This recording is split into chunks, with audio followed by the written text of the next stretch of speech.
Kıbrıs'ın Sesi TV 2020 ekranlarından merhaba sevgili izleyenler. Gündem özel programında genel yayın yönetmenimiz Sayın Reşat Akar'la beraberiz. Gündemi değerlendirecek. Evet, gündem demişken gündemimiz oldukça yoğun. Geçtiğimiz haftada yoğundu. Yine çok aynı yoğunlukta yeni bir haftaya başladık. En sıcak gelişme Bakanlar Kurulu toplantısı vardı. Koronavirüsle ilgili alınan yeni önlemleri açıkladılar. Bu arada Diyalog Gazetesi'nin manşetinde de Cumhurbaşkanlığı seçimleriyle ilgili haber vardı. Adayların bütçeleriyle ilgili araştırma yapıldı. Bir diğer gündemde tabii ki hem dünyanın hem Türkiye'nin hem de bizim gündemimizde ilk sıralarda yer alıyor Doğu Akdeniz'deki gelişmeler. Hepsini süremiz el verdiğince değerlendireceğiz. Bu arada bir telefon bağlantımız olacak. Doğu Akdeniz konusunda eski müzakerecimiz Ergün Olgun'la bir telefon bağlantısı yapacağız. Evet, öncelikle merhaba demek istiyorum size Sayın Akar. Merhabalar Funda Hanım. Tüm izleyenlerimize hayırlı haftalar dileyerek başlayalım. Bugün haftanın ilk günü ve yoğun bir gün geçti tabii ki. Bakanlar Kurulu'nun bizim bu program saatimizden kısa bir süre önce almış olduğu kararları Başbakan Yardımcısı ve Dışişleri Bakanı Sayın Kudret Özersay'dan dinledik. Önemli konulara değindi Sayın Özersay. Bunlardan bir tanesi deniz yoluyla ülkemize gelenlerle ilgili ki bu çok önemli bir konu. Şöyle diyor, 1,5 ayda 50.000 yolcu ülkeye girdi diyor. Pozitif vakadan 66 tanesi deniz yoluyla gelenler, 33 tanesi hava yoluyla. Tabii deniz yoluyla gelenlerin ezici bir çoğunluğu ya bu ülkeye çalışmak için gelenler ya da çalışma izinli olup da Türkiye'de kısılmış geri dönüş yapıyor. Onlardır ağırlık olarak. Yani turizm amaçlı gelen gemi yoluyla pek insan bulamazsınız. Evet. Çok nadir, çok az insan gelebiliyor. Ama esas turizm amaçlı gelenlerin büyük bir çoğunluğu uçakla geliyor ülkemize. Dolayısıyla deniz yoluyla gelenlerde tabii dün bu konuda aslında biz bir ihbar almıştık. Bir gemiden 350 yolcu çıktığına dair, fakat gemi saatini tam arkadaşlarımız yakalayamadığı için o saatte olamadılar ama birkaç gün önce yine limanda yapılan çekimler vardır. Arkadaşlarımız şimdi kamera görüntülerine getirebilir bunu, ekranlara getirebilir. Girne Deniz Limanı'ndan bakın, şu hale bakınız. Yani burada yolcular özellikle giriş kapısı önünde oldukça yoğun vaziyette duruyor. Bir yetkili falan da yok orada. Yani nasıl duracaklar, mesafe ne olacak, nasıl bir sıra şekli alınacak, böyle bir durum da yok burada. Zaten yani bu mevcut kadrolarla bu işin üstesinden gelmek kolay değildir ve o yüzden de maalesef bir takım sorunlar yaşıyor ülkemiz. Şimdi Bakanlar Kurulu bugün almış olduğu kararda günde ortalama 400 kişi gelirdi diyor Kuzey Kıbrıs'a. Bu sayı 250'ye düşülecek diyor. Bu birinci tedbir. İkinci tedbir, deniz yoluyla gelenlerin test sonuçları çıkıncaya kadar limanda beklemeleri yönünde bir tedbir uygulamaya konulacak diyor. Şimdi sayı azalacak. 1, 2 test yapılacak orada, PCR testi. Onun sonuçları açıklanıncaya kadar da gelen yolcu orada bekleyecek. Dolayısıyla eğer gerçekten turizm amaçlı gelecekse birisi bunu göze alma. Çünkü 12-14 saatte çıkıyor bazen test sonuçları. 14 saat hiç kimse limanda beklemez turist ise. Dolayısıyla bu gemiyle bundan sonra gelenler bileceğiz ki turist değil, çalışma amaçlı gelen veya ailesini görmeye gelen işçi aileleridir. O zaman da orada buna katlanacak. Şimdi önemli olan bu deniz limanında giriş bile bu haldeyken limana, nerede bu insanlar bekleyecek bu PCR testinin sonuçlarını? 250 de olsa az bir rakam değildir. Gemiden 250 yolcu çıkacak bir anda. Bu 250 yolcunun testleri yapılacak ve bunlar bir yerde bekletilecek. 250 kişiyi bir salonda bekletemezsiniz.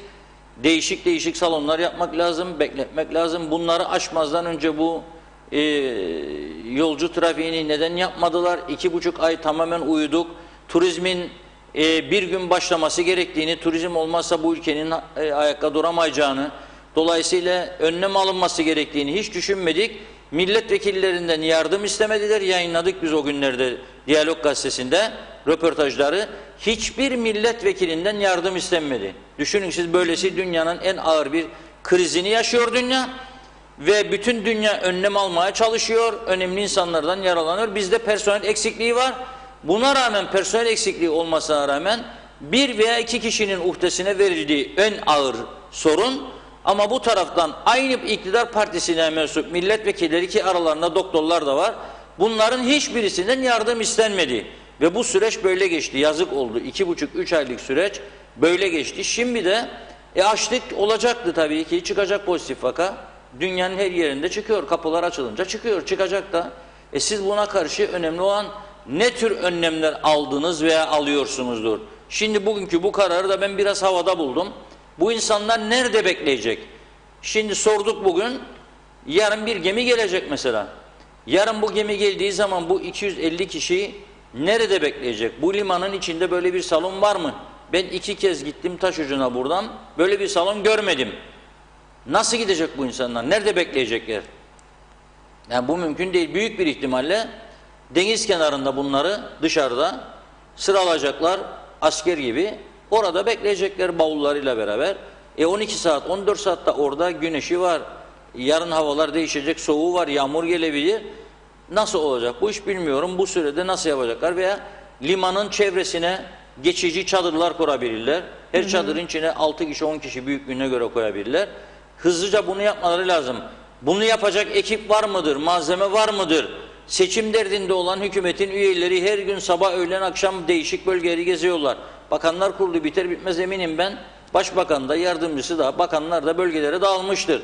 Çünkü akşama toplantılar var, öğleden sonra ziyaretler var, köyler var, kentler var, kahvehane toplantıları var, delegelerle buluşmalar var, yemekler var.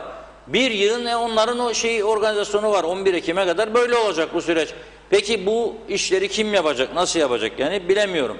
Hala da bugün oldu, bir pandemi hastanesi konusunda önlem alamadılar. Bir pandemi hastanesi ve bugün sabahleyin gazetemize telefonlar yağdı yine. Beni de arayanlar oldu. Diyorlar ki şu anda biz hastanedeyiz, normal polikliniğe geldik. Yani nedir? Başı ağrır, ayağı ağrır, göğsünde ağrı vardır.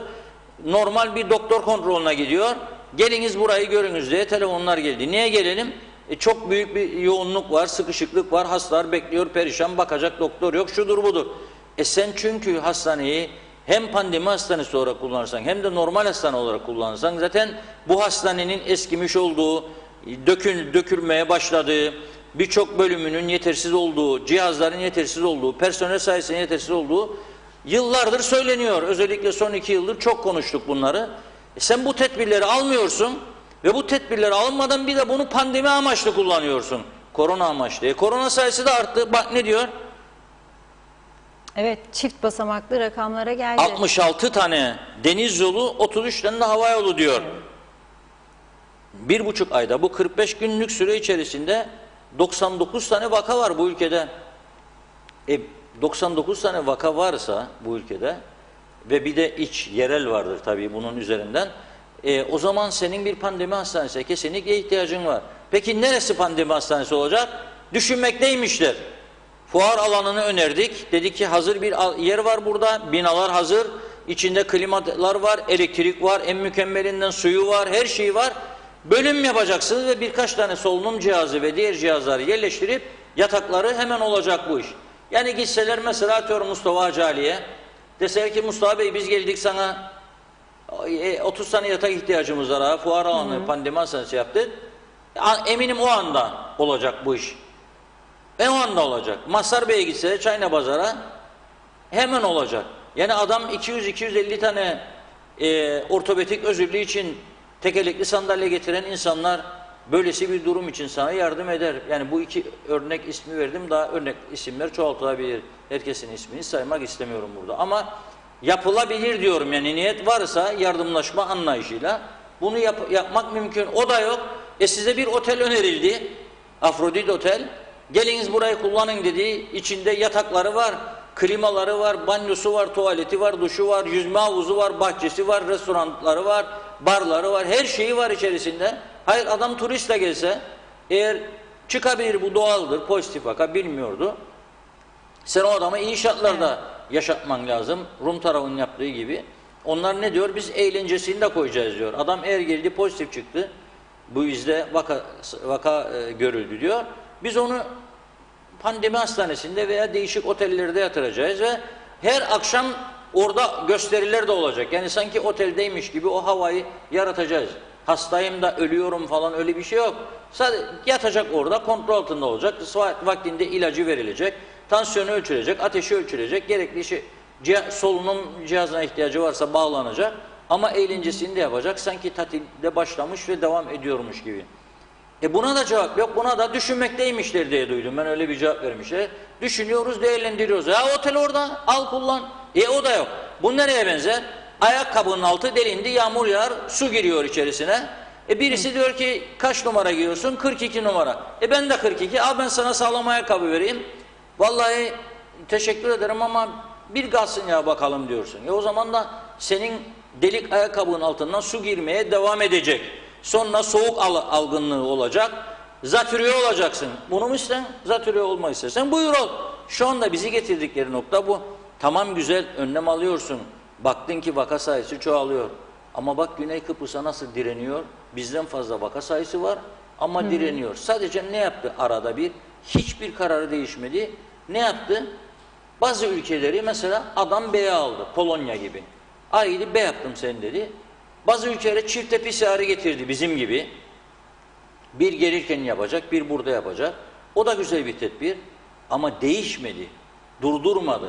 Uçak sayısını azaltmadı, artırdı tam tersi. Şimdi bizde bir panik var. Efendim bu kadar istediğiniz turizm getirdiniz de ne oldu da battık da bittik de. Bir de tabii yanlış bir anlama var.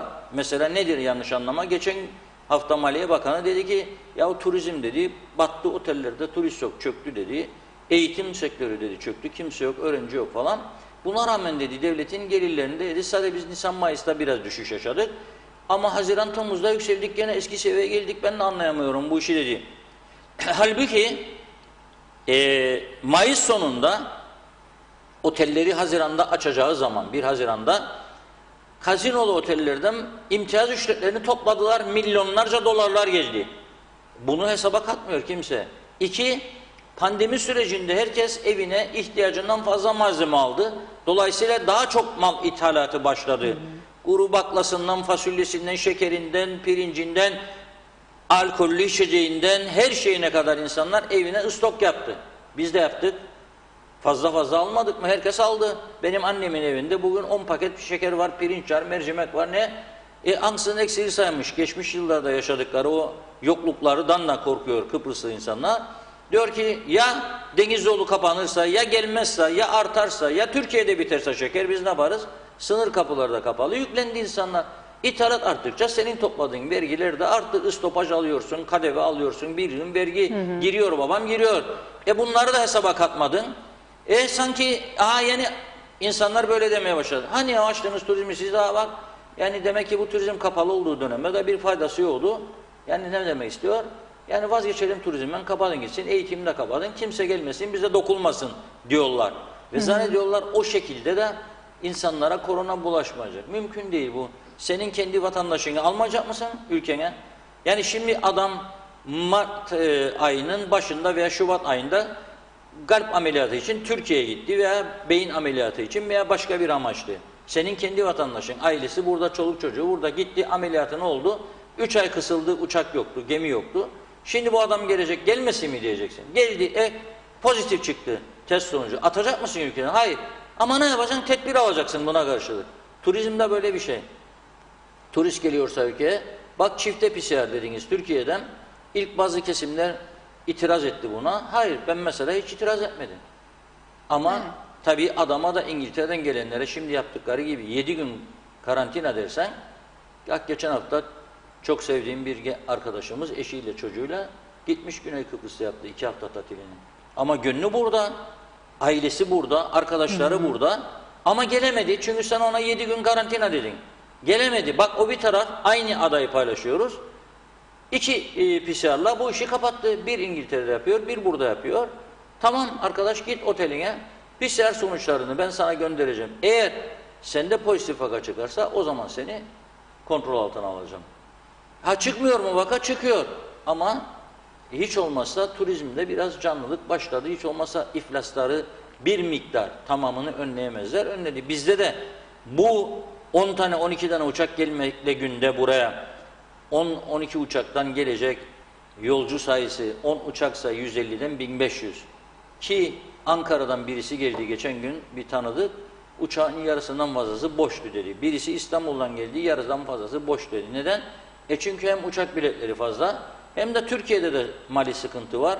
Yani herkes aman Kıbrıs'ın derdinde değil, yani gelsin Kıbrıs'a tatil yapsın. Onun için çok insan da gelmiyor zaten. Şimdi bir uçakta eğer 100 kişi gelirse 10 tane uçak 1000 kişi geldi.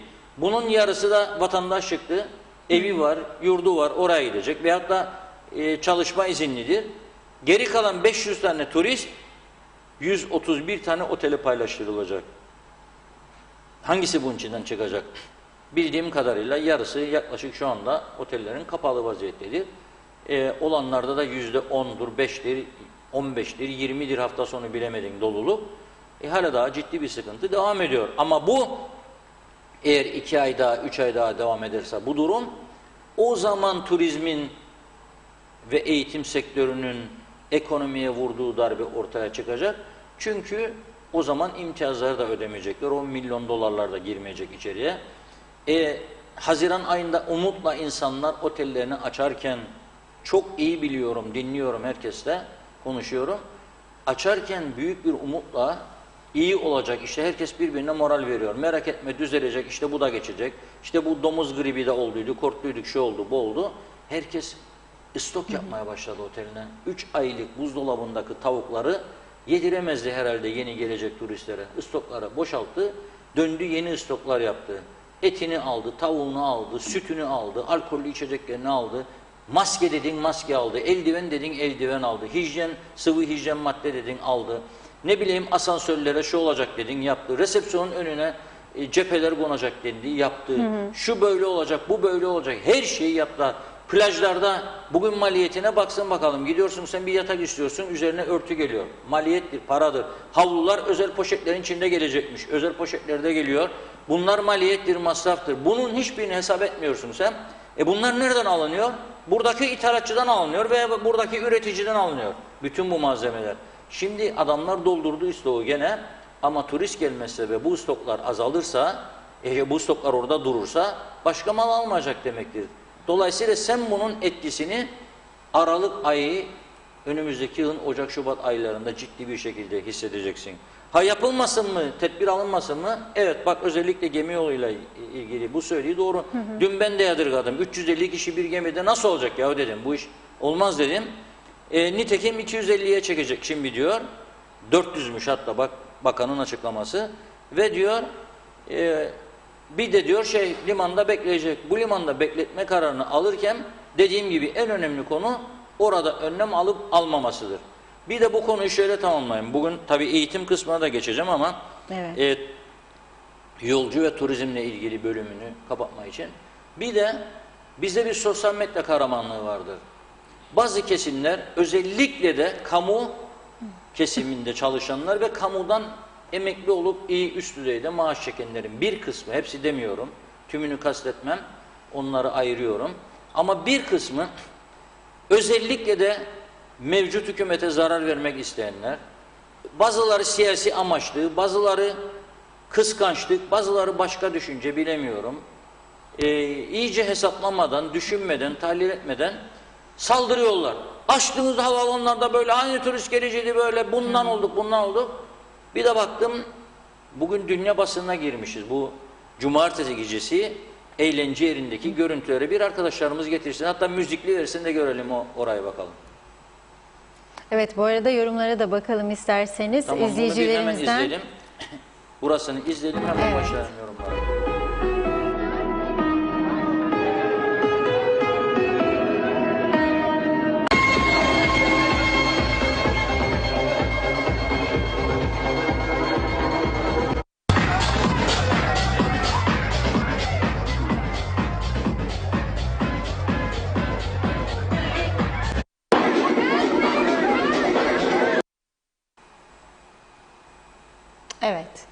Görüntüler geldi ekrana. Evet. Bu burada hayır işte derler açtığınız gece kulüplerini da insanlar bilmem ne gece kulübünde giden adam öpüşüyorsa kadınla onun sorundur. Benim sorunum değil. Mesafeyi koymazsa. Ama birçok meyhaneler adamlar zaten haftanın 1-2 gün iş yapıyor.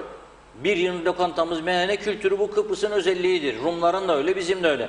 Aman efendim meyhanelerde işte kim maske takıyor? Adam meyhaneye gitti rakı içecek yemek yiyecek. Nasıl takacak? Tabii yoktur maskesi ama en azından masanın karşısında 1 metre yakın mesafe var. Yanındakinin da 1 metre yakın. Böyle değil ama. Bir de buna. Peki şimdi sosyal medyada ben okudum. Diyorlar ki birçoğu bunların içerisinde tanıdığımız var diye yazıyorlar. En fazla da diyorlar eleştiren kapansın kapılar diyenlerdir. Orada diyor olanlar diyor bir kısmı da. Bakalım şimdi buna ne diyecekler diyorlar ama ölüm partisi koymuşlar bunun adına. Öyle Kimisi mi? korona partisi demiş, kimisi ölüm partisi demiş. Görüntüler burada. Yani onun için öyle klavye kahramanlığı yaparken bazı şeyleri de düşünmek lazım. Ne getirecek, ne götürecek. Bak bir taraftan da buradasın ama seni de tanıyorlar ve tanıyanlar da senin hakkında yorum yapıyorlar şimdi. Değil mi? Evet. Bu soruları almaya Evet, başlayalım. yorumlara geçelim bu konuyla ilgili. Ulus Barani yazmış, aldıkları bu kararla diyor, Girne Limanı'na gelen bu insanlar test sonuçları çıkana kadar yarından sonra beklemeye alınacaklar. Bekleyin de görün yarın Girne Limanı'nda çıkacak olan kargaşayı. Sizin bahsettiğiniz konuya değinmiş. Okullarla ilgili yorumlar var. 21 Ağustos'ta açıklanacak kararı bekliyorlar. Elif Avşar'ın bir yorumu var. Hükümette çok ciddi bir liderlik sıkıntısı yaşanmakta diyor. Var olan Başbakan ve Sağlık Bakanı bu krizi yönetemezler. Kudret Özersay'a topu atmak istemiş. Pandemi Hastanesi ile ilgili bir yorum yapmış Atakan Korer. Pandemi hastanesi yapsan ne olacak? Her gün 10 vaka devam ederse mülteci kampına döner orası diyor. Ama yapmak da lazım yani hiç olmadan Hiç da yapmadan da olmaz. Ama pandemi hastanesini biz gözümüzde büyütüyoruz. İngiltere'de bizi izleyenler var. Şimdi onlardan mutlaka gelir yorum. Onlar diyor ki mesela İngiltere'de çadır kurdu adamlar diyor. Bildiğin çadır pandemi hastanesidir.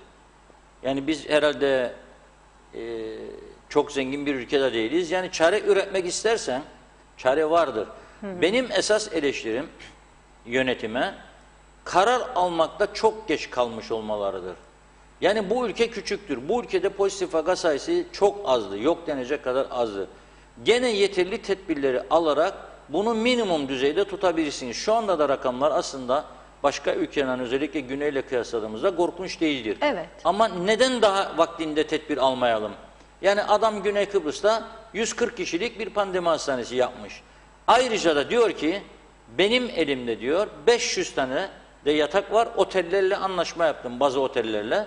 O 500 yatak da orada devamlı hazır bekleyecek. Parasını ben yatırdıkça ödeyeceğim bu otele diyor. Benim burada yönetime eleştirim neden siz yapmadınız? Yani hadi şimdi sana bir otel önerdiler. Başka taraflar seni baskı altına aldı. Partilidir, partiye yardım eder. Ne yahu sen bunlara mı teslim edeceksin memleketi falan filan diyebilir. Bunlar da korkar, ürküp yapmayabilir bu işi. Tamam.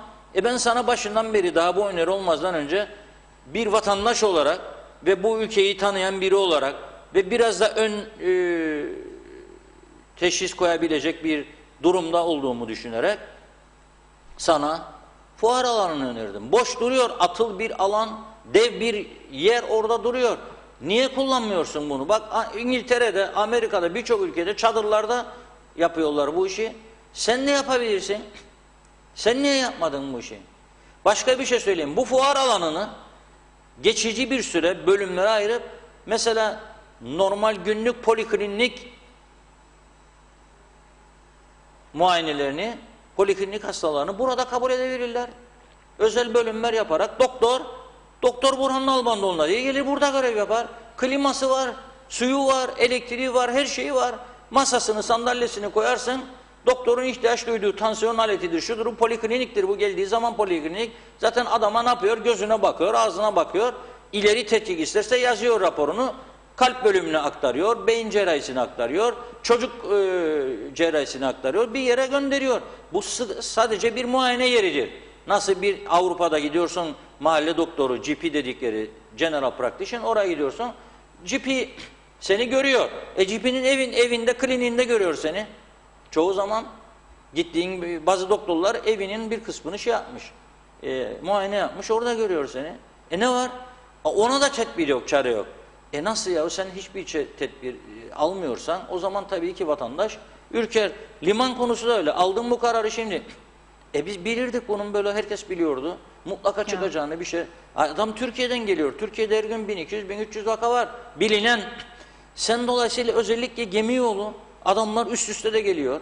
Geri geldiğinde bir tedbir alacaktın gemiden gelenlere özellikle. Ve bir bekleme salonu olsun orada. O nerede yapacak şimdi bilmiyorum. Yani bana göre derhal yapması gereken 2-3 tane çadır vurmaktır oraya, başka bir şey yok. Yahut da üstünü kapayacak. Hiç olmazsa güneş vurmasın, dışarıda bekletecek. O da yağmurlar gelinceye kadar. Yani günübirlik kararlardan yoruldu artık bu ülke. Evet, devam edelim yorumlara. Doğan Falyalı'nın ilginç bir yorumu var. Diyor ki kendisi, hiç korkmayın, akacak kan damarda durmaz derler. Ölümden sonra başka ölüm yok diyor. Yaşasa ne, yaşamasa ne, farklı bir bakış açısı. Gaye Kök'ün bir açıklaması var. Ülkede iş yerleri kapandı, esnaf iş yok diye kepenk kapatıyor denilen ülkede 1 Temmuz'dan itibaren ülkeye akın akın gelen 50.000 kişi hangi işe nerede çalışmaya geliyor? Madem Almanya kendi vatandaşına tatile gidebilirsiniz ama dönüşte 14 gün karantina var ve karantina sürecinde iş yeri maaş kesintisi yapar diye bir cümle yazmış. 50.000 kişi neden geliyor diyor, madem öyle gemilerle buraya çalışmaya geliyorlarsa? 50.000 kişinin içerisinde hepsi çalışmaya gelmiyor tabii ki. Evet. Yani hava yoluyla gelen 37.500 kişi diyor hava yoluyla gelen. Bu hava yoluyla gelenlerin hadi yarısı vatandaştır. Ama bunun içinde dediğim ve çalışma izinlidir. Yani kendi vatandaşın da var. Ayrıca bu arada da hava trafiği açıldıktan sonra Türkiye'ye gidip gelen var. Yani evet. Türkiye buradan giden kendi vatandaşlarına veya KKTC vatandaşlarına herhangi bir PCR yapmıyor. Yani sen bugün, eğer ben gitmek istersem yarın Türkiye'ye veya bu gece, Türkiye'ye girerken benden hiçbir PCR istemiyor. Sadece benim devletim döneceğimde hem Türkiye'de yaptırmamı istiyor, 72 saat o da. Yani bugün gideceğim, 72 saat geçecek, 100 saati de aşmayacak veya 120 saati ve o arayı kestireceğim, ona göre uçak bulacağım, bilet bulacağım, döneceğim, döndüğümde bir de burada yapacak. Bu önlem fena, 2 tane birden önlem. Yani bunun daha fazlasını istemek, bilmiyorum, ben hiçbir sağlık kurulu şeyiyle de bağdaşmaz. Almanya bazı ülkelere evet ilan etti, İngiltere de etti şimdi. İngiltere baktı, gördü ki İngilizler İspanya'ya akın ettiler. Çünkü İspanya turizmle ayakta duran bir ülke ve ihtiyacı var turiste. Fiyatları çok düşürdü, kırdı. Uçak şirketleri de yolcu taşımak istiyor, çoğu iflasta. Ne yaptı? İngiltere baktı, gördü ki çok artıyor vaka sayısı İspanya'ya gidenlerde. Dedi ki bundan böyle gittin döndün dedi, havaalanında testini yaptım, seni karantina alacağım dedi. Bazılarını evlerinde karantina alıyorlar. Evine gideceksin diyor, çıkmayacaksın. Evde ta ki seninle ilgili bir tedavi yöntemi uygulansın ve öyle. Her ülke kendine göre koşullarını belirler. Bugün Güney Kıbrıs, az önce söyledim, İngiltere'den gelenler için karantina da istemiyor. Ama biz İngiltere'den gelenler için 2 tane PCR istiyoruz, bir orada, bir burada. 7 gün karantina istiyoruz. 7 gün karantinadan sonra bir 3. PCR istiyoruz. Evet. Bizim esas burada bir problem var. Bizim burada bir problem var. Bu gelen insanların çalışma iznini zaten bir işte bulup bulmayacağı da belli değil. Bir umutla dönüyor geri, belki işini bulacak diye. Ama ben birçok insanın bulamadığını duyuyorum. Eski işini alacağı umuduyla gelip alamayanları görüyorum. Veya serbest çalışırdı dışarıda, o işi bulamadığını görüyorum. Yani herkes görüyor aslında bunu. Belki o konularda da yeni tedbirler alabilirler, çalışma izinliler konusunda. Yeni bir takım kurallar getirebilirler. Ama sanayi bölgesinde kendi kendimizi kandırmayalım. Sen mesela araba kaza yaptın, kaportacıya götürüyorsun. Evet. Bizim arkadaşlarımızı gönderdik. Sanayi bölgesinde kaportacılarla görüştü. Mutfak mobilyacılarla görüştü. Normal mobilyacılarla görüştü. Mermer sanayiyle görüştü. Hepsinin de söylediği şu, işler kötü ama sipariş azlığından dolayı değil diyorlar. Çalıştıracak adam yok diyorlar. Bizim personelimiz Türkiye'ye gitti, yarıdan fazlası kısıldı kaldı, gelmediği için biz burada şimdi siparişlere cevap veremiyoruz. Kaportacılar arabaları tamir edemiyor çünkü adamı yoktur. Sen burada şimdi çocuğunu kaportacı yaptırmak istemen, sen çocuğunun ototamircisi istemen, elektrikçi istemen, kaynakçı istemen, baskıcı, matbaacı istemen, garson istemen, ne bileyim çamaşırhaneci istemen, ütücü istemen. Benim çocuğum bunun için okumadı. Ne için okudu? İşletmeci olacak. 1000 tane var işletmeci. Benim çocuğum işte öğretmen olsun diye. Ne öğretmeni? Beden eğitimi öğretmeni. 450 tane var boşta, gezer sokakta. Hala daha beden eğitimi öğretmeni. Biz artık kendi kendimizi kandırmaktan vazgeçmemiz lazım. Biz bunun içerisinde 74, 75, 76, 74, 75'ten beri hep birbirimizi kandırarak geçti hayatımız. Bak, 74 yılında hareket oldu, 75 yılında federe devlet kuruldu. Denktaş'ı rahmetlik ben de eleştirdim. Çok genç yaşlarda muhabirliğe başladım. Günaydın Gazetesi'nde ben de eleştirdim. Bir gün bana dedi, ama be çocuk dedi. Dur bakalım ya dedi. Biz daha dedi yeni doğurduk bu çocuğu dedi. Hangi çocuğu? Federe devlet. Daha yeni kurduk. Bizim bir devlet yönetme tecrübemiz yoktu ki de acımasızca her gün bize vurun dedi. Sonra hükümet olanlar Denktaş'ın bu sözünü duydular. Başladılar. Bir eleştiri oldu mu? Devlet tecrübemiz daha yetersizdir. Çocuk daha büyümedi. Zaman verin bize bilmem ne yapın. Geçti 5-10 sene böyle. Çocuk büyüdü. Bu daha başka şeyler. Bu daha başladı. Paramızın değeri mi var? Devalüasyonlar bizi yok etti. Biz mi bunun sorumlusu? Euro'ya geçsinler. Ne bileyim sterline geçsinler. Her meselede birbirimiz şey olur. Peki bunun için yabancı doldu. Doldu bir yerde sıfat verirler bu gelen çalışma izinlilere. Söylemeyeyim şimdi. Ama Ya. bir süre sonra bunlar herhalde konuşulacak. Ne lakaplar ne takma isimler. Tamam ama gittiler şimdi. Kaportacı diyor, iş yapamıyorum. Arabalar bekler diyor garajda. Çekiç vuracak adam yok. Sende kaportacı kalmadı. Makinesi en mühimini söyleyeyim. Eskiden iyi kuraklık parası alırdı çiftçiler. Yağmur yağmadığında. Onun için garanti alırlar yenisini. Atar tohumu. Çıkarsa çıkar, çıkmazsa zaten alacak kuraklık parasını Türkiye yolluyor onda. Sorun yok yani. KKTC hükümetleri kuraklık bütçesi hazırlamadı bugüne kadar. Şimdi ne oluyor? Adam ekim hazır, güzel yağmur da olmuş son 2-3 senedir. Ne yapıyor adam? Bakıyor, ekim biçecek bu ekinleri. Kombay yok. Kombay var, kombaycı yok. Üstünden çıkıp kombay kullanacak yok. Kombay arıza yapmış, kombayı tamir edecek biri yok. Gelsin Türkiye'den. Bu da geldiler Türkiye'den için geldi. Tamam da bir karar ver artık. Bir karar ver. Ne istiyorsan. Onlar da gelmesin, çalışma izni biri gelmesin diyorsan, o zaman da birçok sektörü kapatacaksın. Yani kaportacı kapatacak, makinesi. Ne yapacak? Bu da Rumtar'a gidip tamir ettirecek. Arabalar herhalde veya gazalar oldu mu Rumtar'da tamir ettirecek. Rum'da da Kıbrıs Rum değildir ya garajlarda. Yani bazen Rumtar'ını gezmeyi severler. Gittik Zara'dan ne güzel elbise aldık falan giyer, fotoğraf da atar bayanlar. Ama Zara'ya gittiğin gibi arada bir uğra bakalım. Çiftliklerde kimlerdir çalışan hayvan çiftliklerinde? Filipinlilerdir, Pakistanlılardır, Hintlilerdir. Git bakalım her tarafta. Benim Rum arkadaşlarım var, gazeteci evlerine gittiğimde birkaç daha gördüm. Bakarım temiz ev bakıcı Filipinli. Kaç para verirsin dedim, biz daha insaflıydık. Bizde 500 euro, 450 euro, 400 euro. Onlar şimdi de ekonomik krizi gerekçe göstererek 200-250 euro verirlermiş. Hep yabancı. Barlara git. Kıbrıs Rum çok az. Tavernalara gitmeyenlerde çoğu yabancı. Onlarda da benzer durum var. Yani zannetmeyelim ki bizdedir sadece bu yabancı işçi çalıştırma özelliği. İngiltere niçin gitti bizim Kıbrıs'a Türkler? Almanya'da niçin 4 milyon Türk vardır? Veya 3 milyon? İşçiye ihtiyacı vardı, açtı kapıyı aldı. Ve öyle çeviriyor. Araba fabrikalarında, otomobil üreten fabrikalarda, ne bileyim başka yerlerde yabancı işçiler vardır. senin de ihtiyaç oranında alacaksın. Ha sen eğer %95 üniversiteli olmakla övünüyorsan ona göre de istihdam yaratacaksın veyahut da ona göre de sınırlayacaksın. Şimdi beden eğitimi öğretmeni 450 tane açıkta varsa boş. Sen hala da beden eğitimi öğretmeni yerlilere kontenjan verirsen o zaman sende bir sorun var demektir. Sende iletişim mezunu eğer 1500 tane fazla varsa da boştur, çoğu işsizdir. Ne yapacak iletişimci? Hangi gazete televizyona çalışacak? Kimde doğru dürüst maaş vardır? Hangi satışından? Yani bakma sen gazete sayımız 20-21'dir övünürük. Hala şimdi seçim geliyor diye çıkar.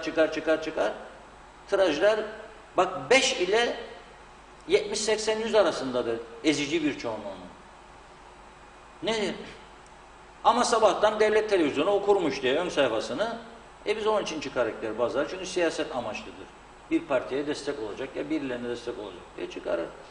Yani bu artık her şey çığırından çıkmış durumdadır. O yüzden söylüyorum. Biraz yani eleştiri oklarını atarken birbirimize iyi düşünmemiz lazım. Bir de yarınımızın ne olacağını düşünmemiz lazım. Yani gidiyor bu insanlar, azalıyor nüfus. Tamam da bu kadar çok ithalatçı hepimizin ailesinde arkadaşlarımız, ithalatçı sayısı patladı bu ülkede, mağaza sayısı patladı. Kime satacak ayakkabıları, ayakkabıcı açan? Kime satacak konfeksiyoncu? Ne? İnsan olmayınca bunun içerisinde kime satacak ithal ettiği viskileri, şarapları, biraları ithalatçı? O da bizim. Nescafeleri, çayları kime satacaklar? Bak karpuzlar bu sene bostanda kaldı. Hayvanlara yediriyorlar karpuzları, satamadılar. Badadezler, buzluklar çöktü. Narenciyeciler o bir gün büyük bir toplantıya hazırlanıyorlar. Battık bittik çok kötü durum diye. Ya. Nasıl? Evet, izleyicilerimiz de bununla ilgili bir soru gelmiş size Reşat Bey. Erkan Yeşilpınar soruyor. Hayırlı yayınlar demiş. Lütfen diyor sorar mısınız? Sağlık boyutu, ekonomik boyutu, toplumsal boyutu bu kadar çok önemli olan bir konuyu sadece Sağlık Kurulu'nun inisiyatifine ve yönetimine bırakmak ne kadar doğrudur diye sormuş. Şimdi sağlık konusu tabii ki çok önemlidir. Ama ekonomik konuda da benim bildiğim ekonomik örgütlerin önerilerini son zamanlarda dinlemeye başladılar. Yani hükümetler karar alırken dinlemeye başladılar. Yani mesela bir Turizm Bakanlığı var bizde ama bu pandemi sürecinde etkili olduğunu ben çokluk söyleyemem. Yani çalışıyor, çabalıyor arkadaş düzeltsin ama esas ağırlık sağlıktan çıkıyor. Şimdi benim burada gördüğüm en büyük eksiklik karar alma meselesidir. Karar alma mekanizması çalışmıyor veya çok geç çalışıyor. Bekliyorlar. Bir olay büyüyor. Olay büyüdükten sonra ya olmaz böyle bu iş, oturalım bir karar alalım diyorlar, alıyorlar. Ama aldıkları kararında içi boş çıkıyor. Az önce verdim örneği. Yani limanda duracak diyorsun. Peki ben de PCR testi. İlk özel hastanede yaptım. 14 saatte alabildim sonucunu. 14 saat sonra. Yok öyle 2 saat 3 saat vermiyorlar. Kim söyledi size dedi, beyefendi dedi 2 saat 3 saatte dedim verecektiniz. Kim söyledi size dedi. Dedim öyle duyduk. Yo dedi. 14 saatte. 14 saat sonra sen 14 saat bu adamı bekleteceksin limanda. Nerede bekleyecek? Evet, Okan Baysan sormuş. Sayın Akar, doğruları anlattığınız için ve irdelediğiniz için çok sağ olun diyor. İngiltere'de yaşayan bir Kıbrıslı Türk olarak son alınan kararla 7 gün ev hapsinde olmak istemediğim için gelemiyorum. Senede 4 defa gelen biri olarak Ocak ayından beri gelemediğim için memleket özlemi dile getirmiş. Çifte testlere rağmen 7 günde ayrıcalıklı ev hapsini kabul etmek ne mantıklı ne de adil bir karar. Adaya gelen bütün uçaklar diyor Türkiye üzerinden geldiğine göre yolcular arasında ayrımcılık yapmak nasıl açıklanabilir diye sormuş. Çok haklı. Yani bu uçak zaten adam Londra'dan Türk Hava Yolları'yla uçuyor İstanbul'a. İstanbul aktarmalı. Geliyor Kuzey Kıbrıs'a. Peki uçakla Türkiye'den binenlere 2 PCR tamamdır diyorsun. İngiltere'den binenen için bir de artı 7 gün karantina ve garantinadan sonra 3. PCR diyorsun. Bunun gerekçesi nedir? Efendim İngiltere'de sayı çoktur diyorlar. İdi. Ama şimdi gene de tedbirini al ben sana demiyorum. Ama hiç olmazsa kendi vatandaşlarımızı büyük bir günah işlendi, yazık ettiler. Benim abim de var gelemiyor eşiyle buraya. Her 3 ayda 4 ayda bir bu insanlar buraya geldiğinde ne demektir? Orada harcayacağı parayı burada kaldığı sürede burada harcaması demektir. Bazı İngiltere'de yaşayan, burada evi olmayanlar gelip otellerimizde kalıyordu. Çok, ben halen şu anda görüyorum, duyuyorum, gelenler var. Nasıl yapıyorlar? Türkiye'ye gidiyorlar. 2-3 gün kalıyor Türkiye'de. Türkiye'ye giriyor İngiliz pasaportuyla. Türkiye'den buraya geliyor KKTC ile. Ben Türkiye'de yaşarım diyor. Türkiye'den geldim diyor. Atla birisi atladır 7 gün karantinaya. Şimdi binlerce insanı getiremedik biz buraya. Bu insanlar buraya gelebilseydi her sene olduğu gibi bu ülkede ne patatesci bu kadar çok sorun yaşayacaktı. Belki gene yaşayacaktı. Otellerde müşteri yok. Çünkü esas turizmdir çeken bunlar, ama daha az bir sorun olacaktı. İstoklar daha az miktarda olacaktı. Ne de karpuzcu bu kadar sorun yaşayacaktı. Ne de kooperatifin elinde 1 milyon paket süt kalacaktı. Ne daha fazla tüketim olacaktı. İthalatçılarımızın getirdiği ürünler daha çok satacaktı. Hellim bizim ana kültürümüz. Londra'dan gelenler birkaç kilo da bavula koyup götürüyorlar. Yani sen niçin bu insanlara bu yolu kapadın? Ben bunu anlamış değilim. Niye? Yani bunun bir doğru dürüst izahatını görmedim. Ayrıca yani Güney Kıbrıs açıyor. Yani onlar bu kadar mı aptal, onlar bu kadar mı gerizekalı, onlar bu kadar mı beceriksiz ki bu insanlar açıyor da biz yapamıyoruz bunu. Ama bak, onlar açarken dediğim gibi önlemlerini de aldılar önceden. Onlar bu pandemi sürecinde 3 ay evlerine kapanmadılar. Onlar oturdular, evet, görüştüler, çalıştılar. Hangi ülkelerde tanıtım yapacaklar, onların pazarlaması yaptılar. Telekonferans yöntemiyle o ülkelerin bakanlarıyla konuştular, güvence verdiler. Burada sağlık birimleriyle toplantılar yaptılar. Uygun yerleri belirlediler, uygun otelleri belirlediler. İhaleye çıktılar, otellerden fiyat aldılar. Gelen karantinaya tutulacaklarla ilgili. Parasını hazırladılar. Farklı bir yöntem izlediler. Biz yapmadık onu. Bizde sadece son zamanlarda en sevindirici taraf, herhalde Türkiye'den de ekip gelmiştir ve malzeme diye düşünüyorum, PCR test sayısı artırıldı. Ayrıca da ilk günlerde bazı insanlar da şöyle bir şey yaydı. Bu Kıbrıslılar, işte Kıbrıs'ta görevli olanlar, hususi olarak Türkiye'den gelenlere kötü PCR yapıyorlar. Mesela o şeyi, ince tüpü evet, buruna fena sokuyorlar dediler. Şimdi ben Türkiye'den gelen birkaç kişiyle konuştum. Tam tersini söylüyorlar. Orada başımın içine kadar girdi diyor. Burada daha rahat oldu diyor. Yani bu kişiye göre değişiyor. Bunu bile konu yapmaktan zevk alanlar var, ülkesine zarar vermek için. Bu çok üzücü bir şey. Şimdi bu nereye benzer? Doktor size dedi ki 7 gün bu iğneyi vurulacaksın.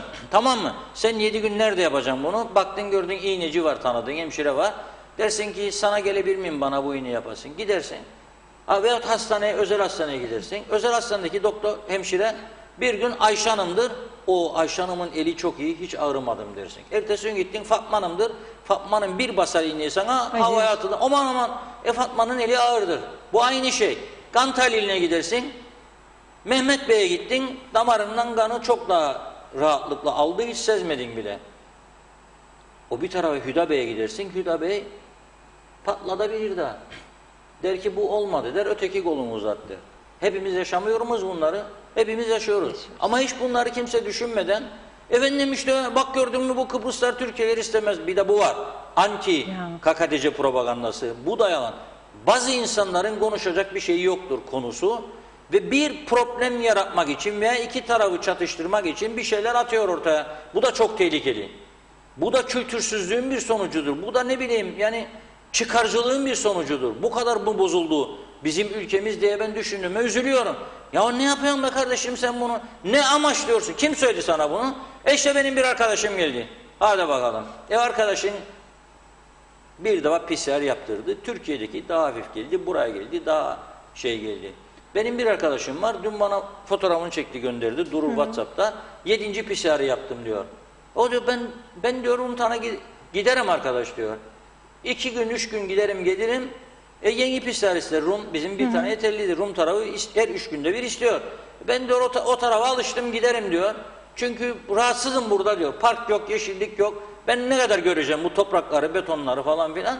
Parası da vardır. Riskine göze almaktadır 7 PCR'ın İnsan sağlığına bir zarar var mı bilmiyorum. Ama gidiyor. Ben doğrusu 2 deva yaptım.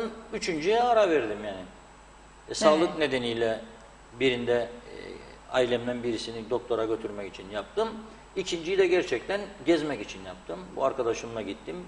Larnaka'ya kadar uzandım. Bakalım bu görelim, öğrenelim de konuşurken burada boş konuşmayalım meseleleri. Turizm nasıl gider? Uçaklar, turistler, lokantalar. Onlarda da her gün 45, 50, 60 uçak iniş yaptığı halde restoranların çoğu boş. Maske kullanımı nasıl orada? Çünkü burada gelen yorumlarda da görüyoruz ki maske ile ilgili sıkıntılar var. Hem siyasilerin hem trafik polislerinin dahi bunu kullanmadığı, alınan önlemlerin aslında en başında hep maskeyi sıraladığımızı söylemişler. Vallahi ben o kadar çok önem veriyorum ki her hafta Diyalog Gazetesi'yle birlikte bir gün maske veriyoruz. Biz yarın maske günüdür. Herkese buradan da veriyorum. Bu reklama kaçmaz. Diyalog Gazetesi alana bir tane maske hediye. Bir hafta sonra Allah isterse ara verdiğimiz halk meclisi programlarını başlatacağız. Yani 25 Ağustos'a denk geliyor. Salı akşamı Akçay'da olacağız kısmetse. Orada muhtarımız, çok çalışkan bir muhtarımız hazırlıklarını yapıyor. Bizden rica etti, ne olursunuz ilk programı bizde başlatın dedi. Biz de o Güzelürk bölgesi en ekonomik olarak en sıkıntılı bölgelerimizden birisidir. Narenciye'de gerileme vardır. Dediğim gibi az önce patates elle Doğancı o tarafların patatesçileri, üreticileri kötü durumdadır. Gene o taraflarda karpuz üretimi gayet iyiydi. Onlar sıkıntılıdır. Dolayısıyla kabul ettik. İlk programımızı orada yapacağız 25 Ağustos kısmetse. O gün de salıya denk gelir. Maskelerimizi gündüz dağıtacağız. Gece de rica edeceğiz. Gelen maskele yesin. Ama mikrofonu alıp adam konuşacağında isterse ağzına indirebilir. Muhtarımız da açık havada olacak. Herkesin oturma düzenini ona göre sağlayacak. Sıkışık vaziyet olmayacak. Ama esas ben dediği doğru yazan izleyicilerimizin siyasilere bakıyorum. Bu seçim şeyleri var. Mesafeye falan bakan yok. Maskeye bakan falan yok. Öpüşmeler gırla gidiyor. Ya. Allah korusun diyeyim. Ne diyeyim yani. Evet, isterseniz toparlayalım bu konuyu. Gelişmeleri de takip edeceğiz tabii ki. Eğitimle tamamlayalım. Bu alınan önlemlerden bir tanesi bugün eğitimle ilgilidir. Şimdi Türkiye Eğitim Bakanı'nın geçtiğimiz hafta içerisinde bir açıklaması oldu. Biz de Diyalog TV'de canlı olarak verdik bunu. Okulların açılmasıyla ilgili tarih verdi. Eylül ayı içerisinde. Ama şimdi Ağustos'ta bir online eğitim denemesi yapacaklar. Bir de 2 gündür dikkatle izliyorum kendisini. Türkiye Milli Eğitim Bakanı diyor ki okulların normal düzeyde açılabilmesi sadece bizim vereceğimiz kararla bağlantılı değildir diyor. Siz diyor velilere ne kadar çok önlem alırsanız okullar normal düzene o kadar erken geçecek. Yani siz diyor maskenizi takarsanız, siz çocuklarınıza bunu öğretirseniz, siz mesafelere dikkat ederseniz ve bu kültürü yaygınlaştırırsak ülkemizde korona vakaları da azalacak. Dolayısıyla biz bu sisteme daha eski düzene daha kolay geçeceğiz. Eğer olmazsa tabii ki biz diyor online olarak da bütün önlemlerimizi almış durumdayız. Şimdi bana da programa girmezden önce sevgili Benjo yazıyor. Reşat amca diyor okullar açılıyor mu? Korkuyor çocuklar. Çünkü Ağustos ayında açılacak falan dendi bir ara. Sonra 3 Eylül galiba. Şimdi bugün Sayın Özersay'ın açıklamasına şöyle diyor. Sağlık Bakanı ile Eğitim Bakanı diyor 21 Ağustos tarihinde eğitime nasıl başlanacağı konusunda bir ortak basın toplantısı düzenlenecek. Ve bugüne kadar yapılan çalışmaları diyor kurulda, Bakanlar Kurulu'na görüştük, paylaşıldı, hemfikir olduk diyor. Öğrenciler arasında gün bazında ayrıştırmaya gidilerek fiziki olarak seyrek şekilde eğitimin sürdürülmesi üzerinde tartışılıyor diyor. Ve bu anlamda da üniversite bağlamında ise fiziki eğitim ile online eğitimin nasıl bir araya getirilerek çıkış yolu sağlanacağı konusunda taslak çalışma yapıldı diyor.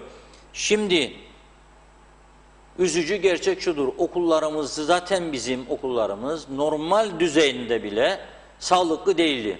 Evet. Çok haber yaptık okullarla ilgili, özellikle kırsal bölgelerde, sınıflarda çok fazla öğrenci var. Tuvaletler yeterince temizlenmiyor, hijyen kurallar uygulanmıyor. Musluklardan çoğu zaman akan sular bırak içmeyi falan filan, el ağız yıkamaya uygun değil. Senin buna ne kadar bütçen var? Benim bildiğim kadarıyla eğitim bütçesi bu sene artırılacağına kısıtlandı da 2020 bütçesi. Bu kısıtlanmış bütçeyle sen normal düzeni götüremiyordun. Şimdi nasıl götüreceksin? Eğitim yılına başlayabilmek için ben bir haber duymadım.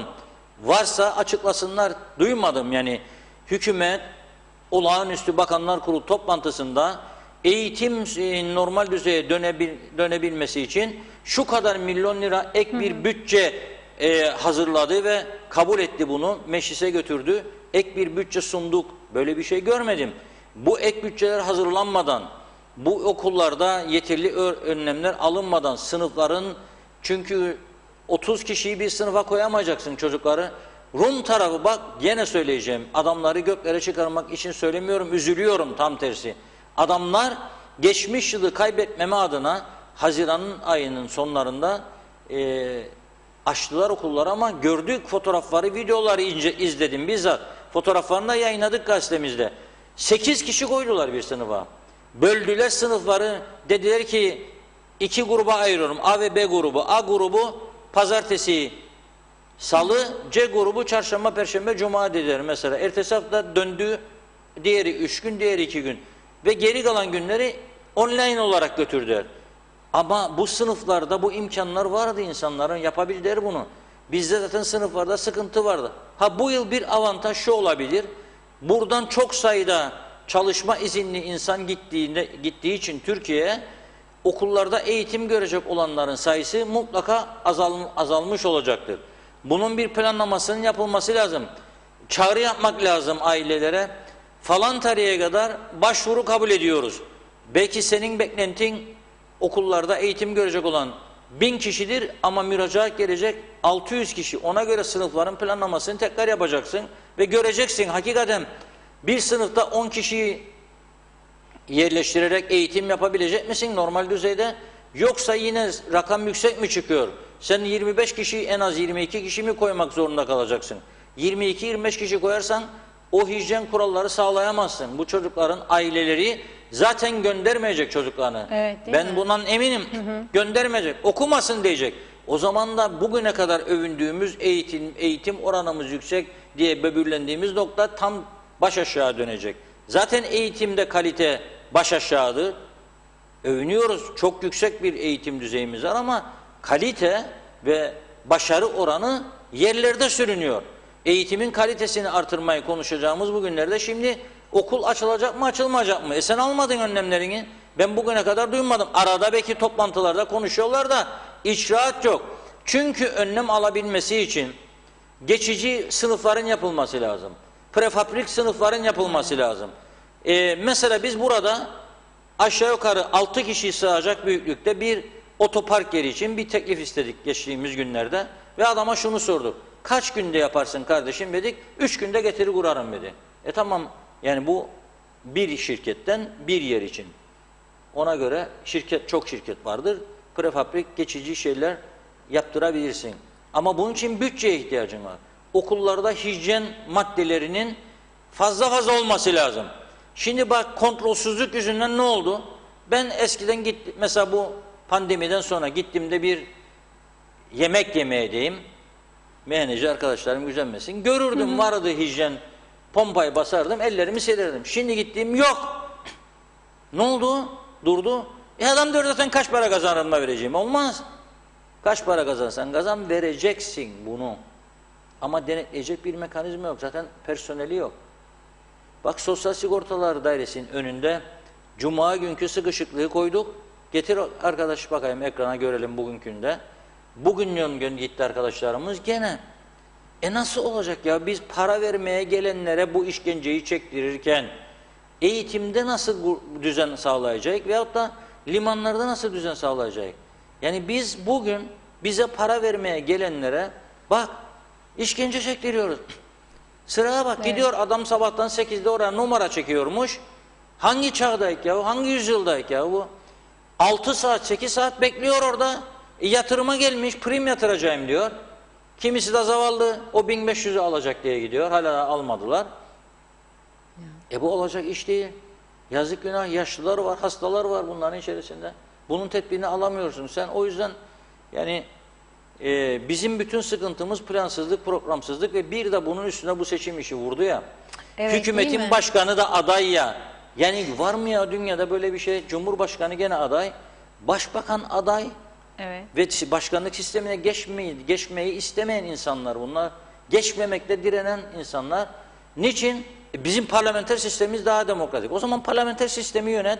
Yok ben o birini isterim. Bir yıllık başbakan aday. Bir yıllık başbakan yardımcısı aday. Ana muhalefet aday. İkinci muhalefet aday. Üçüncü muhalefet aday. Parlamento kapandı.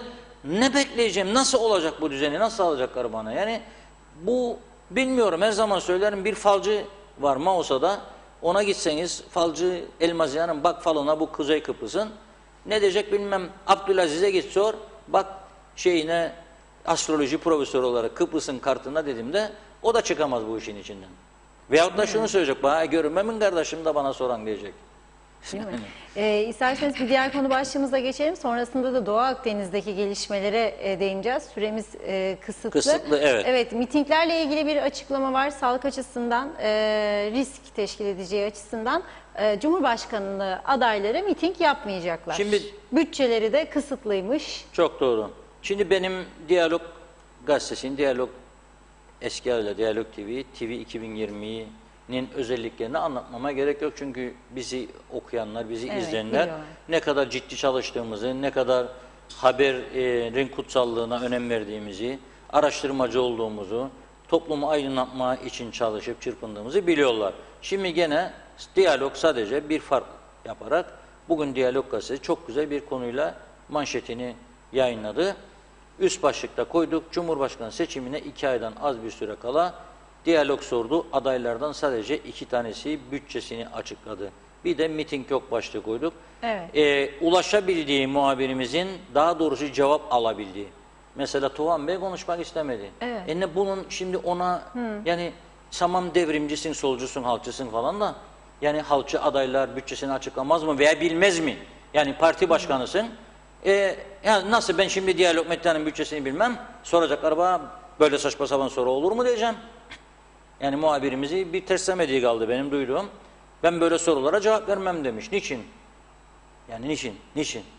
Ayıp değil ki, cebindeki yani parayı sorusu sormuyoruz bu. sonuçta. Yani bu sana dün akşam makarnalı bullili makarna mı yedin diye sorsa sana ne karışın yemeğime diyebilirsin. Evet. Ama seçime gidiyorsun ve 2 ay bile kalmadı. Ya biz de halka aydınlatacak her parti ne kadar bir bütçe hazırladı diye. Ama bundan bile hem şeffaflık ister bütün partiler hem bundan bile çekinirler. Çünkü ne der? Şimdi ben dersem ki 10 milyon liraydık, vatandaş diyecek he biz burada kan alırken onlar 10 milyon harcıyor. Ondan ürküyorlar. Halbuki dürüst ol, ne olacak? 10 milyon 10 milyon. 100 milyon da harcayabilirsin. Bu seçimdir. 5 yılda birdir Cumhurbaşkanlığı seçimi. Bereket verirsin milletvekilliği gibi her sene değil. Bu 5 yılda birdir.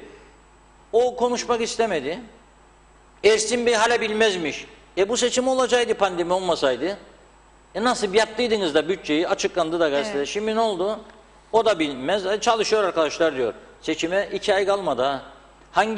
Hangi insana sorsam ülke vatandaşına, Pakistanlıya, Hindistanlıya, İngiliz'e, Rum'a, Alman'a 2 ay sonraki seçimin bütçesi nedir? Bilmiyorum da arkadaşlar çalışıyor derse sana zaten sen bu ülkenin nasıl yönetildiğini çok kolay anlarsın.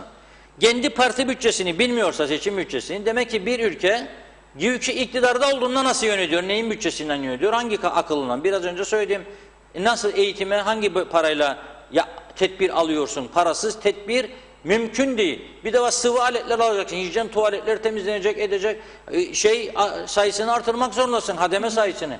Bir tane hademe kaç saatte bir tuvaletleri yetişecek? Bir de baş öğretmen çağıracak. Getir bakalım Ayşe Hanım 2 tane galiba misafir geldi. O biri yok ya böyle bir şey olmaz. 2 kişi sadece. Yeni Doğuş Partisi Genel Başkanı Erhan Arıklı dedi ki 500 bin ile 1 milyon arası bir harcama öngörüyoruz. Partimiz buna hazırdır dedi. Bir de Fuat Türköz Çiner, o da Milliyetçi Demokrasi Partisi'nin adayı. O da dedi ki 100 bin Türk lirası harcayacağım cebimden dedi. Cebimden. Serdar Denktaş Bey bilmem vallahi param da yoktur borçlanacağım dedi. Ne kadar borçlanacaksın? Bilmez. Ersin Bey bilmez. Tufan Bey zaten gereksiz görür konuşmasını buna. Erdoğan Sorakın Hoca genel sekreterini aradılar ondan sonra. O konuştu sağ olsun. Söyledi ama rakam dedi daha netleşmedi dedi o da. Dediğim gibi kamuoyu baskısından çekiniyor onlar da. Sayın Akıncı akla gelen bağımsız olduğu için sözcüsünü aradılar. Evet. Barış Burcu Bey dedi ki ben bilmiyorum, karışmıyorum. Basın danışmanı aradılar. O da ben de bilmem dedi. Cumhurbaşkanı da ulaşamadı muhabirimiz tabii. Onunkunu da bilmiyorum. Ama ben buradan davet ediyorum kendilerini. Açıklasınlar yani. Bütün medya açıklasınlar, kamuoyuna açıklasınlar. Bunun bir sakıncası olmaz. Yani çok da olabilir, az da olabilir harcama. Kimse kimseyi yadırgamaz. Mitinglerin olmayacak olması güzel bir şey. Çünkü her parti bu bir alışkanlıktır, bu bir hastalıktır. Mesela Mausa'da miting var. Bütün bölgelerden bir de anons yaparlar. Evet, Yeşilırmak şu anda alana girmiştir. Evet, Güzelürk girmiştir. Evet, Lefke girmiştir. Yani ne demek istiyor ki? Ben diyor Mausa'da mitinge varım ama diyor bütün Kıbrıs'taki taraftarlarımı, örgütlerimi buraya çektim diyor. Benzin paraları, adamlar, pankartlar, şunlar, bunlar, zaman, trafik sıkışır. Bu zaten çağ dışı bir şey. Kalmadı. Geçen seçimden olmaması lazımdı. Son milletvekili seçiminde olmaması lazımdı. Şimdi iletişim araçları var. Televizyonlar var. Gazeteler var. Sosyal medya var. Kullanabileceğin yöntem çok. Orada kullan bu hakkını. Ama şimdi baktım gördüm ki bu pandemi sebep oldu. Konuşanların tümü miting düşünmediğini söyledi. Bu da sevindirici bir haberdir. Bir başka konu ise son 7 seçimin sonuçlarını da verdik burada. Evet. 4 defa merhum Cumhurbaşkanımız Rauf Denktaş kazandı. Büyük bir başarı. Bu aslında toplumun sağ sol kesimleri demeden sağladığı başarısı 76 yılında %76 ile gelmiş. 81 yılında %51 ile gelmiş. Çünkü o zaman bütün muhalefet %51 ilk turda 81'de %51 85 yılında Denktaş tekrar %70'te gelmiş. 90 yılında %67 ile gelmiş. 95 yılında %40 ile gelmiş. İkinci turunda da 95'in %53 oy almış Denktaş. 2000 yılında %43 almış. 2005 yılında aday olmamış. Mehmet Ali Talat Bey %55'te seçilmiş. 2010'da Derviş Eroğlu %50 ile seçilmiş. 2015'te son seçimlerde ikinci turda Sayın Akıncı %60'da seçilmiş. Yani ilk turda Akıncı'nın oyları %27, Eroğlu'nun %28'di. Bir yüksekti. Bu da herkese bir örnek olsun diye söylüyorum. İlk turun sonuçlarına bakmayalım. İkinci tur çok şey değişir. Eğer ikinci tura gidecekse bu seçim çok farklı sonuçlar da çıkabiliyor. Nitekim %28 Eroğlu, %27 Akıncı ama ikinci turda Akıncı %60, Eroğlu %40. Yani böyle bir sonuç da ortaya çıktı. Bunu da herkesin bilmesinde fayda var. Evet, bir yorum var okumak istediğim. Pandemik süreçle ilgili yazılmış yine. Bu diyor ki Erol Canseç, bu aslında bir fırsattı diyor kaliteyi yakalamak için. Eğitimde, turizmde kaliteyi arttırmak için bir şans olmalıydı. Zengin öğrenci ve zengin turistler üzerinde çalışmalar yapılmalıydı diyor bu dönemde özellikle. Çok doğru söyledi. Birçok ülke sebep olduğu bu pandemi kendi önlemlerini almaya başladı. Özellikle ekonomik alanda birçok ülkenin almış olduğu ciddi önlemler var. Sağlık alanında alınan önlemler var. Bizim bu tarafta Kıbrıs'ın Türk tarafına işlemez ama bu önlemler. Kıbrıs'ın Türk tarafında yıllardır değişmeyen bir dikili taş siyaseti var. O dikili taşın etrafında döndükçe bütün dünyada seslerinin duyulduğunu, etkili olduğunu zannediyorlar. Ama dünyada sesimizi duyuran bir olay programın başında gösterdiğimiz Korona Partisi'ydi. Bazıları buna Ölüm Partisi adını koymuş yurt dışında, bilemem ama Kuzey Kıbrıs'ın sesi böylelikle duyulmuş oldu. O görüntüler çok önemliydi. Seçimlerle ilgili son bir yorum var. İzleyicimiz Filiz Yıldız Şeffaf yazmış. Erhan Arıklı ile ilgili Cumhurbaşkanı Mustafa Akıncı'nın yeniden Cumhurbaşkanı seçilmesi durumunda Türkiye ile ciddi bir kriz yaşanacağını, Türkiye'nin geçmişte KKTC'de yaşanan olaylara müdahil olduğunu, Türkiye Cumhuriyeti'nin Kuzey Kıbrıs'ta bir takım hayati menfaatleri söz konusu. Bu nedenle nasıl çalışmalar yapacak dedi. Bu açıklamalar Sayın Akar nasıl bir anlam çıkardı? Sayın Akar bu açıklamadan nasıl bir anlam çıkardı diyor. Bu açıklama darbe uyarısı mı diye sormuş izleyicimiz. Yok, burada darbe olmaz. Burada darbe olmaz. Zaten böylesi bir düşünce Türkiye'yi çok sıkıntıya sokar. Zaten Türkiye'deki yönetimde Sayın Erdoğan başta olmak üzere darbelere karşı 15 Temmuz darbesinin acısını yaşamış bir ülke, ona karşı önlemler almış bir ülke. Kesinlikle darbe ihtimalini görmüyorum ama Sayın Akıncı da 5 yıldır Cumhurbaşkanıdır. Türkiye ile bazı konularda görüş ayrılıklarının olduğunu biliyoruz ama Türkiye ile herhangi bir restleşme falan olmadı. Tam tersi bu süreçte ilk defa bazı şeyleri görmezden gelemeyiz.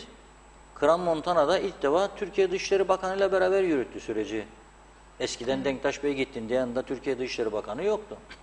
Sadece Türkiye Dışişleri Bakanı Denktaş Bey hareket etmezden önce yurt dışına bir gün önce, 2 gün önce geliyordu, konuşuyorlardı, gidiyordu. Ama Rum lideri de Atina'ya gidiyor, Atina'dan görüşleri alıyor da gidiyorlardı.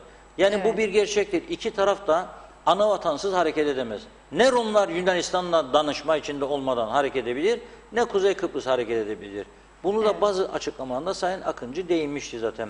Yani Türkiye'ye cephe alarak burada bir liderlik sürdürülmesi mümkün değildir. Çünkü Türkiye garantör ülkedir. Her açıdan destekçimizdir. Bak, bugün konuşamadık ama yarın mutlaka gündemimize getireceğiz bunu. Bir su meselesi var. Anamur suyu gelmezse ay sonuna kadar, yani Ağustos'un sonuna geliyoruz. Bu ülke Eylül ayında tahmin ederim seçimlerden daha çok susuzluğu konuşacak. Boş su tenekeleriyle sokaklara çıkacağız. Ona doğru gidiyor mesele. Yani Türkiye burada nefes borumuzdur. Onun için Türkiye ile kimse çatışacağını sanmıyorum. Türkiye'nin de buraya müdahale edeceğini sanmıyorum yani ben. Evet, Türkiye demişken tabii ki Türkiye'nin, dünyanın ve bizim de gündemimizde önemli bir yerde Doğu Akdeniz'de yaşanan gelişmeler. Telefon bağlantımız hazır ama öncesinde siz bir yorum yapacak mısınız? Evet, Ergün Sayın Olgun Akar? Bey ile bu konuyu konuşmak istiyorum ama gene biraz diyalog TV'de olduğu dönemde, yani Evet. yayınlarımızın olduğu dönemde, bir de internet üzerinden yayın yaptığımız dönemde benim birkaç kez, en azından 5-6 kez yaptığım değerlendirmeler vardı. Onları bir isteyenler, merak edenler bulsunlar. Burada söylediğim bir şey vardı. Fransa'da Rumlarla bu anlaşmaya başladığında 2 yıldan beri son görüşmeler yaptığında ve Fransa'yı Rumlar davet ettiğinde ve Fransa Rumlarla ortak tatbikata katıldığında buradan söylediklerim vardı. Bu yapılan hareketler garanti ve ittifak anlaşmalarına aykırıdır. Türkiye buna müdahale etmelidir diye. Buradan benim Türkiye'ye çağrılarım oldu. Çok defa. Buna müdahale etmelidir. Türkiye, çünkü Fransa'nın böyle bir hakkı yoktur. İngiltere de müdahale etmelidir.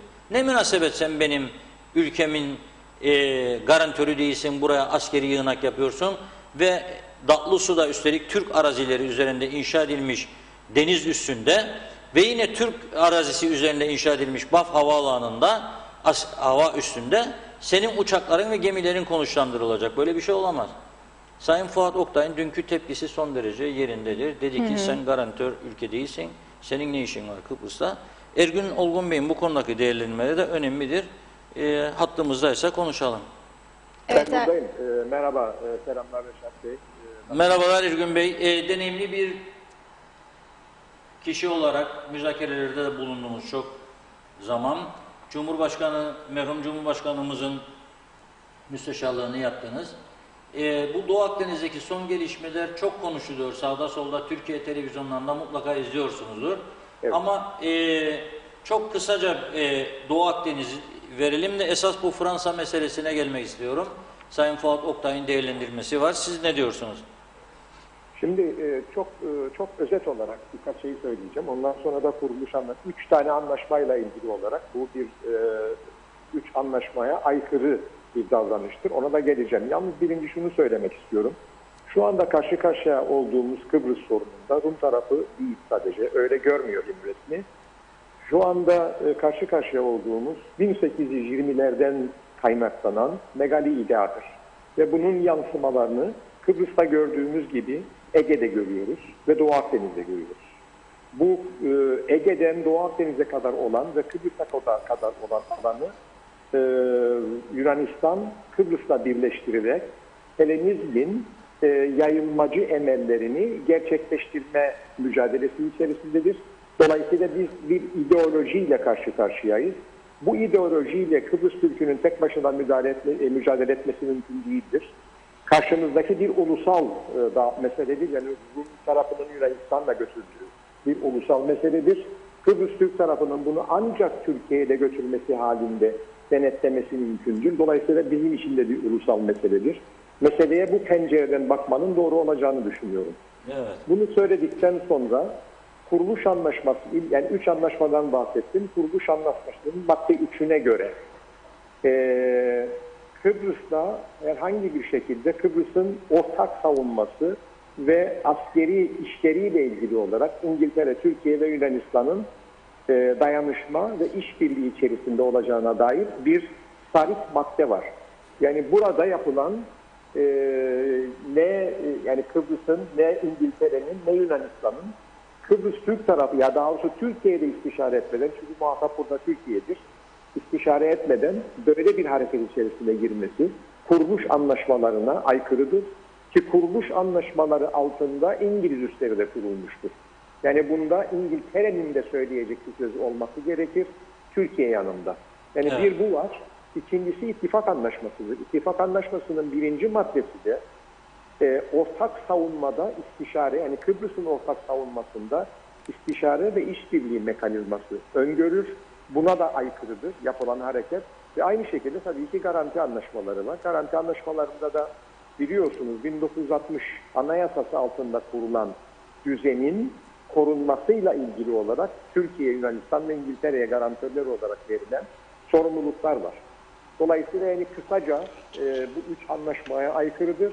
Bunun dışında Kıbrıs Cumhuriyeti Anayasası'na aykırıdır. Anayasanın 50. maddesi ve 57. maddesi altında savunma, dışişleri ve buna benzer önemli konularda ben yani altını çiziyorum. Dış ilişkiler ve savunmanın Kıbrıs Türk tarafının veto hakkı vardır. Bunlar bu da ihlal edilmiştir. Tabii bu 1963'ten beri ihlal ediliyor. Yani iç hukuk açısından. Ama uluslararası hukuk açısından da kuruluş anlaşması, ittifak anlaşması ve garanti anlaşması şu anda Fransa'nın tek yanlı Rum tarafıyla yapmış olduğu bu hareket dolayısıyla uluslararası anlaşmalara aykırıdır.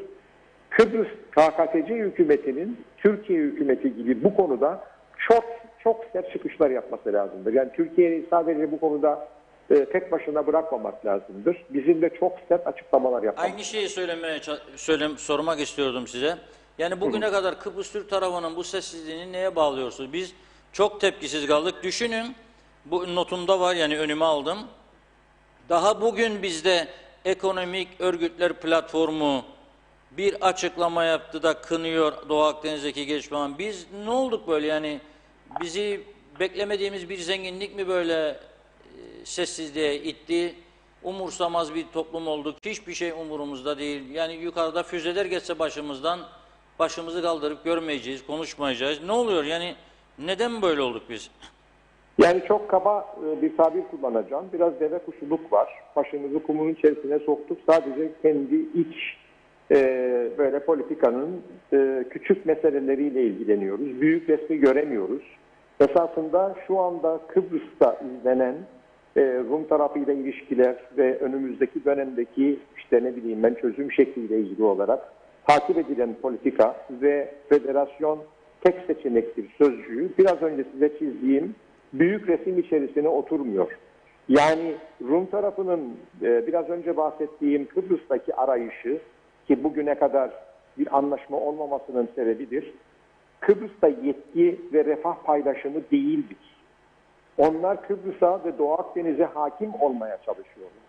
Bizim hala daha bundan bir ders çıkarmamamız, bugüne kadar yapılan Rum yani müzakerelerden ve Rum tarafının davranışlarından en önemlisi davranışlar. Adamlar sizin teklifinizi reddediyor. Mal sahibi olarak diyorsunuz ki gelin beraber yapalım bu hidrokarbon işini.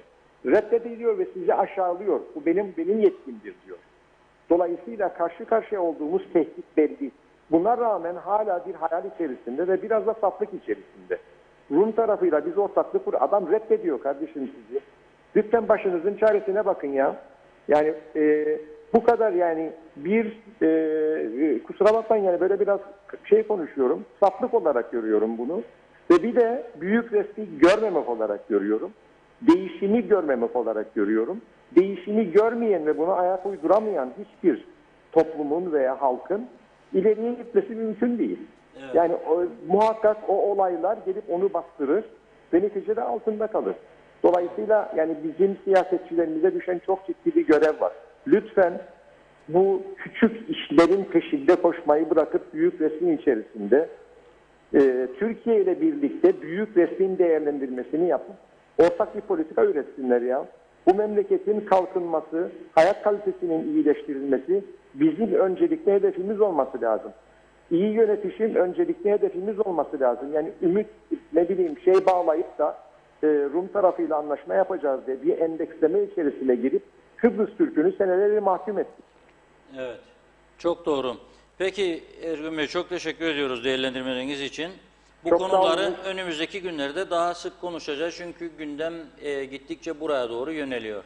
Yani lütfen siz de basın olarak yani bu konularda biraz önce bahsettiğiniz gibi Fransa'nın yapmakta olduğu bu hareketin ne kadar uluslararası anlaşmalara aykırı olduğunu ve ne kadar Kıbrıs Türk tarafının ve Türkiye'nin çıkarlarını tehdit etmekte olduğunu lütfen siz de sağlıklı bir şekilde şey yapın, irdeleyin.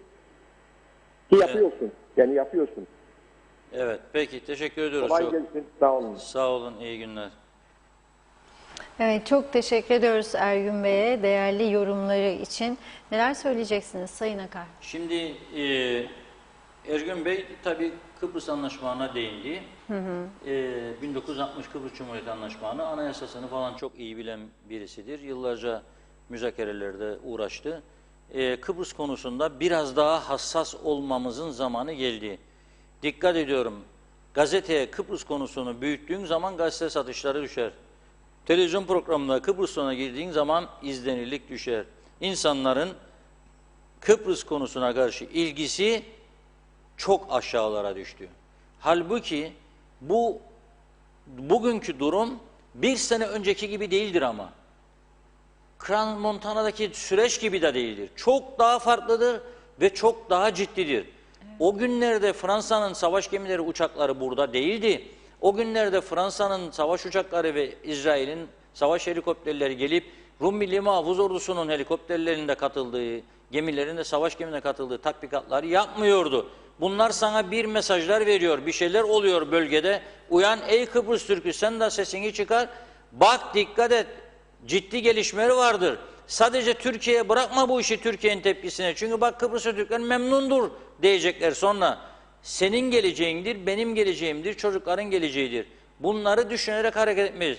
Ha bunu da söylerken barış düşmanlığı, çözüm düşmanlığı da yapmıyorum. Bunu devamlı söylüyorum. Tam tersi çözüme ihtiyacımız vardır. Sağlam bir çözüm yapmalıyız.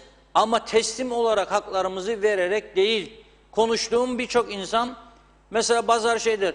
Çözüm olsun da hemen olsun da nasıl isterse olsun şudur budur. Tamam da ne zaman mülkiyete gelir? Yok evi vermem diyor. Nasıl vermen evi? Alacak onundur. Yani sen zannediyorsun ki o benimle Avrupa Birliği'nin üyesiyken bütün paraları da toplarken sadece pandemi sürecinde 4 milyar euroyu cebine indiren bir adam bankalar battığında 120 milyar euroya kadar parayı cebine indiren adam seninle ne ihtiyacı var anlaşma yapsın, evini, toprağını almayacaksa geri. Alacağını düşünerek sen, yani bu böyledir. Bir insanla şirkette ortaklığa girersin, Biri der ki %50, sen %50 vermeyeceksen, ben niye seni %50'ye ortak yapıyorum para vermiyorsan? Aynı iştir bu iş. Onun için ben bu konuda diyorum ki biraz daha hassas olalım, gelişmeleri daha yakın takip edelim. En azından haklarımızı talep edelim ki müzakere masasına oturacak olan şahıs seçimlerden sonra Cumhurbaşkanımız daha sağlam bir müzakere yapsın. Programın sonuna da geldik biliyorum. Bir soru var, hemen onu size ileteyim Reşat Bey. Mehmet Dalgalan yazmış. Ergün Olgun ne demek istiyor diyor. Yani Türk tarafı hala Kıbrıs Cumhuriyeti mensubu mu? Neden eski devlet anlaşmalarına bağlılık gösteriyor demiş. Nasıl yorumlayacaksınız Yani demek bu istiyor ki yorumu? Kıbrıs Cumhuriyeti Evet. Avrupa Birliği tarafından benim anladığım kabul edilmiş bir devlettir. Birleşmiş Milletler tarafından da tanınıyor. BM üyesidir. Eğer tanınıyorsa BM tarafından o zaman bu Kıbrıs Cumhuriyeti'nin anlaşmaları vardır. 3 garantör ülke birlikte hareket eder diyor. Yani başka bir ülkenin gelip de burada üst kurma hakkı yoktur demek istiyor. Evet. Benim anladığım budur. Bir konuda bütün vatandaşlarımızı uyarmak istiyorum. Hani program başına konuştuk ya, işte gelmesinler, çoktur, gitsin, ne yapacak bunları, ülkemiz Evet. şöyle oldu, böyle oldu, tuvaletleri de taştı, kuyular da çekmiyor nüfus arttıkça. Fakat unutmayalım, kan ihtiyacımız dahi şu anda maksimum düzeye çıktı. Evet, tabii İnsanlar azaldı, kan verenler azaldı, asker sayısı da azaldı, askerden de kan alırdık. Bak şimdi bu pandemi de var diye herhalde askerleri korumak adına da şey yaptı. Talasemiyalar Derneği'nin başkanı bugün Ahmet Varoğlu, Evet. sevgili Ahmet basın toplantısı düzenledi ve diyor ki unutmayın diyor, kan sadece talasemiyaların değil tüm toplumun ihtiyacıdır. Ve diyor kan stoklarımız ciddi anlamda düştü diyor. Geçen gün yine bir açıklama vardı. Orada da diyordu ki stoklar tükendi. Dolayısıyla sağlıklı olan herkesi ben buradan kan vermeye davet ediyorum.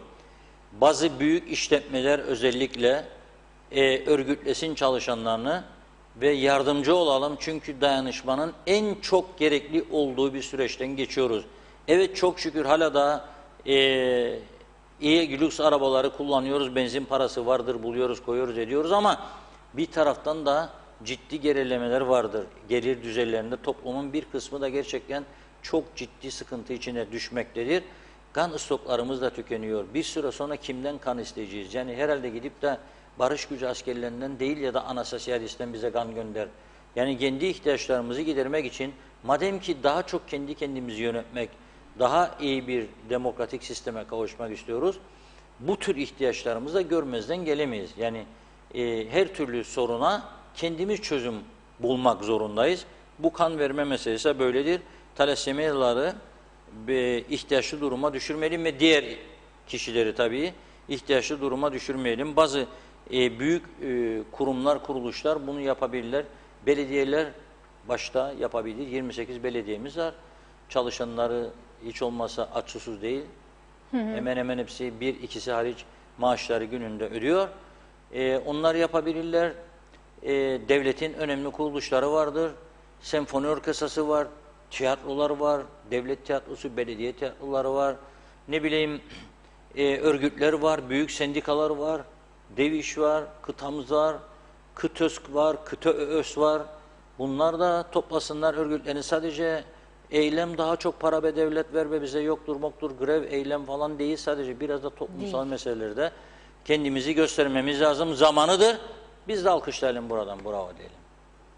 Evet Sayın Akar, çok teşekkür ediyoruz değerli yorumlarınız için. Çok Evet. sağ olun. Yarın görüşmek üzere. Evet sevgili izleyenler, Gündem Özel programında yarın yine aynı saatte sizlerle birlikte olacağız. Genel yayın yönetmenimiz Sayın Reşat Akar gündemi değerlendirmeye devam edecek. Yarın görüşmek üzere diyoruz. Hoşça kalın.